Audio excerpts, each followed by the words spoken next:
2 years ago, both of our dogs were overweight, and our senior dog in particular was having the most issues. Aside from being overweight, she was having joint pain, didn't want to jump around anymore, she could barely walk up and down our basement steps, and she was very low energy. About 2 or 3 years prior to that is when she started packing on the weight, and of course her low energy, joint pain, and all of that was contributed to her old age. We honestly didn't see her lasting more than just a few more years. I was really intrigued about making your own dog food, and when I started doing research on it, I was even more interested in the health benefits. Of course, we always look for new ways to extend our fur baby's life as long as they're happy and healthy. And that's what I was aiming to do, not just for our senior dog, but our new dog, Hank, that we had just gotten as a pair for Maisie because she was so depressed.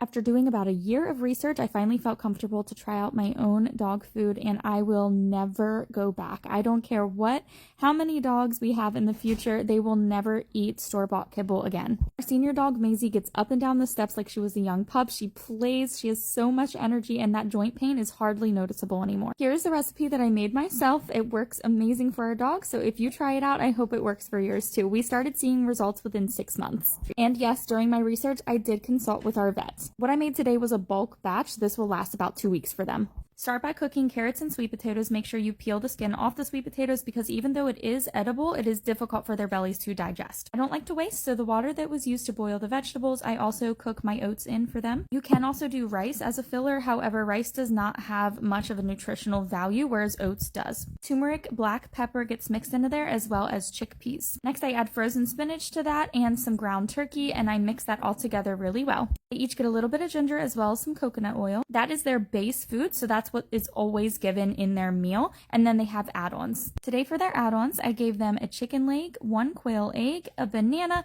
and they got some cow liver. And contrary to what people believe, yes, they can eat chicken bone as long as the chicken is raw, never cooked chicken bone. If you have any more questions about the health benefits to each of the ingredients that I put in and why they matter, let me know.